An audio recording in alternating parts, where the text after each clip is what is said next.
Nakahanap ng kakampi ang umano'y drug lord na si Samuel Uy na inakusahan ni dating Senador Antonio Trillanes na nagbigay ng milyong-milyong piso sa pamilya Duterte. Ang testimonya ni Trillanes, recycled lang daw ayon kay VP Sara. Narito ang agenda report ni Hannah T. Tumanggap daw ang pamilya Duterte ng milyones mula sa isang drug lord. Ayon kay dating Senador Antonio Trillanes, ang pera ay mula raw kay Samuel o Sammy Uy, kilalang political contributor ni FPRRD na umano'y kasosyo ni Michael Yang, ang dating economic advisor ng dating Pangulo. Si Uy din ay isa sa top donors ni Duterte sa 2016 polls. Si Yang naman ang siyang naiuugnay sa Formally at Pogo controversy, kabilang ang umano'y bilyones na halaga ng illegal drugs na nakumpiska sa isang bodega sa Pogo compound sa Porac, Pampanga.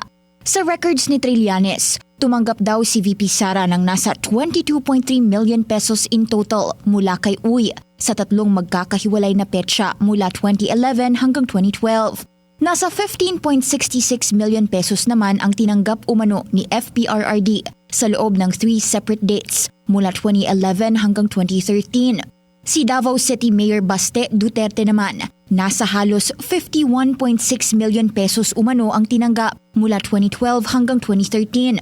38.8 million pesos naman ang kay Congressman Paulo Duterte na hinati sa 4 transactions mula 2011 hanggang 2012.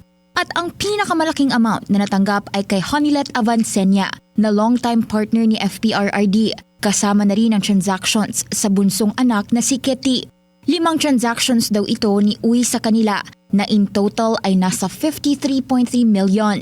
Sa kabuuan, nasa 181.65 million pesos ang tinanggap daw ng pamilya Duterte mula sa umano'y drug lord. Kinumpirma ng Anti-Money Laundering Council ang nasa 2 check transactions ni Uy kay VP Sara na nasa 14.8 million pesos. Sa At the Forefront ng Bilyonaryo News Channel, sinabi ng isa sa mga defense lawyer noong corona impeachment trial na si Attorney Jude Roy, questionable ang pagtanggap ng pondo ng isang public official mula sa private citizen.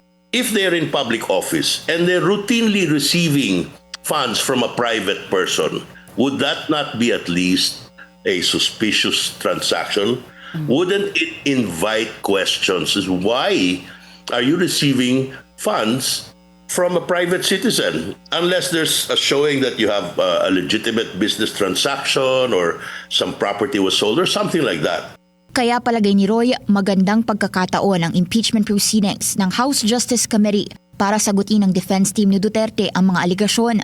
Pero para kay Trillanes, sapat ang mga akusasyon para ma-impeach at litisin si VP Sara. Hindi lamang ito ay malinaw na paglabag sa konstitusyon at sa iba't ibang batas ng bansa, kundi malinaw din na naglalagay sa malalim na pagdududa sa kanyang personal na integridad at kakayahan o moral capacity upang patuloy na magsilbi bilang pangalawang Pangulo ng Republika. Dati na rin daw sangkot si Uy sa operasyon ng mga Shabu Laboratory sa Davao City.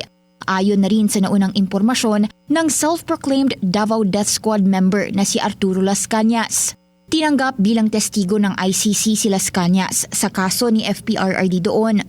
Kailanman ay hindi itinanggi ni Duterte ang mga paratang ni Ginoong Las Cañas na makailang beses na lumabas sa publiko. Hindi pa matukoy kung nasaan si Uy at kung may pending criminal case siya ngayon. Dinipensahan naman ni dating Agriculture Secretary Manny Piñol si Uy.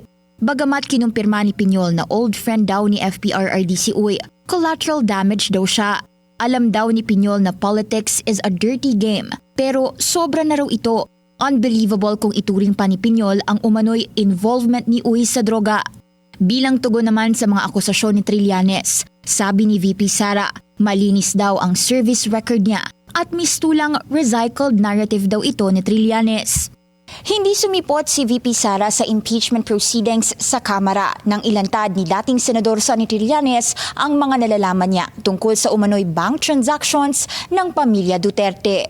Para sa agenda, Hannah T. Bilyonaryo News Channel. Manatiling nakatutok sa Bilyonaryo News Channel, sumubaybay sa aming social media accounts at mag-subscribe sa aming YouTube channel para sa mga eksklusibong balita at storya.